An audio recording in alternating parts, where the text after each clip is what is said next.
Hello everyone, welcome back to Digital Controllers Tactical Control Arm's third video on the YouTube. Woohoo! My name is Generic, I'm the resident TCA instructor and still doesn't know everything, but today we're going to be going over TACAD-03, mission types and C2 services. Usually this is within the context of DCS, but we can give a little caveats. Anyways, hopping right into it, we're just going to be going over the air-to-air bits, because quite frankly, I find that the most fun. We have four generally most popular types of caps here. First up is tar cap, usually established over an air-to-ground target to prevent any of our CAS aircraft from being shot at by red air. Bar cap, usually established as a barrier, either for like a carrier group or an air base, or I don't know, a city, something like that. HVA cap, no idea why I misspelled that. That's my bad. Usually flown to prevent a high value asset like an E3 or a rivet joint or I don't know, a J Stars or hell, even Air Force One. It's just to make sure that they don't go down because that's probably a big deal. And fighter sweep, this is essentially just letting the dogs loose, let the F-15s go kill whatever they want to, just because they wanna. Oh yeah, that MiG-29's over there. Yo, Eagle, can you hit that for me? Anyways, air-to-air services, a few notes that we want to go over just to make sure that we make these clear.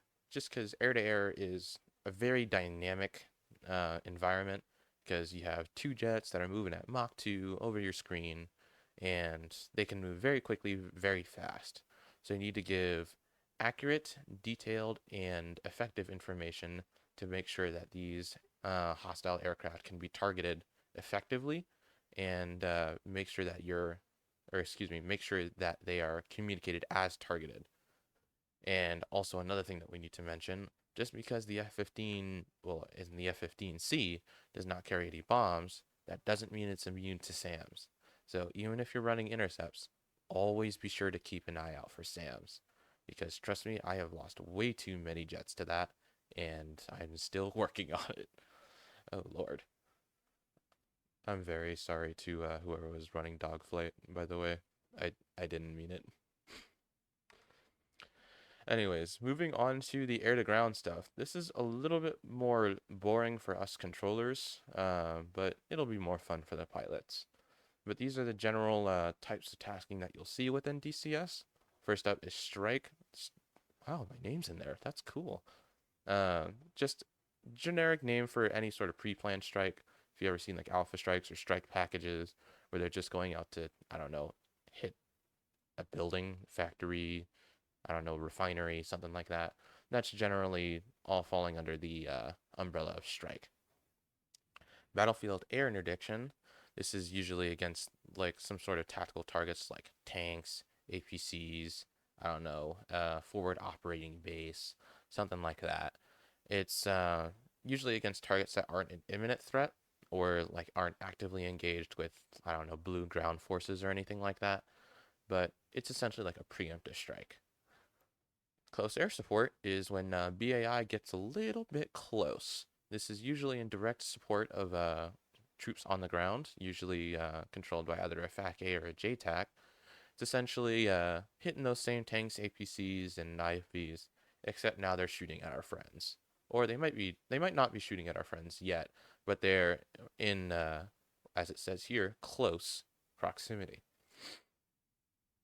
Then into the enemy air defense bets. Suppression is, well, just suppressing them, just making sure that they're not in a state in which they can fire on any of our friendly aircraft. If any of you are familiar with the Skynet script, usually shooting a harm at them will make them turn their radar off.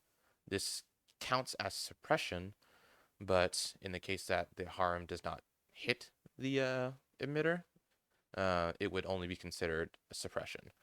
But when you go out for a destruction of enemy air defenses, you go out with the express intent to kill that SAM site rather than just shut it down. So maybe instead of using harms, you'll do a composite flight of maybe harms and JDAMs or harms and Mavericks to make sure that instead of just making the radar shut off, you blow it up because that SA6 did not deserve to live. Anyways, Moving on to air-to-ground services that we're going to need to get into. While air-to-ground picture is a little bit more boring, stuff doesn't move as often, this gives you the ability to give you a little bit more refined ground picture. And generally, a lot of times you will want to make sure that this is a very detailed picture of what's going on the ground. Because quite frankly, what's also on the ground are civilian buildings. And a lot of times we don't want to hit that. And in the case that they may be in close proximity to some of our friendly units, we want to make sure that the pilot knows exactly who is a friend and who is not. Similarly to air aircraft, air to ground people need to know about the air threats around them and sand threats around them, but generally don't require too much information on the detail of the air picture. Like, I won't need to be pointing out a Su-25 at 60 miles when an A-10 is gun running, I don't know, some BMPs. Now, the F-15 that's way above him might want to go kill that, but the A-10 probably doesn't need to know.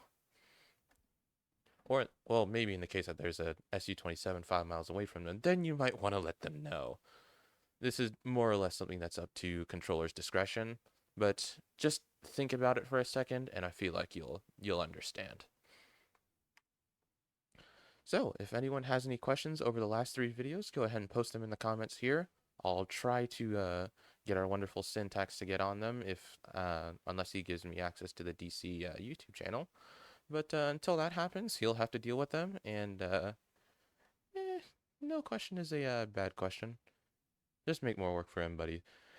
Anyways, with that, Generic signing out. Have a good day, everyone.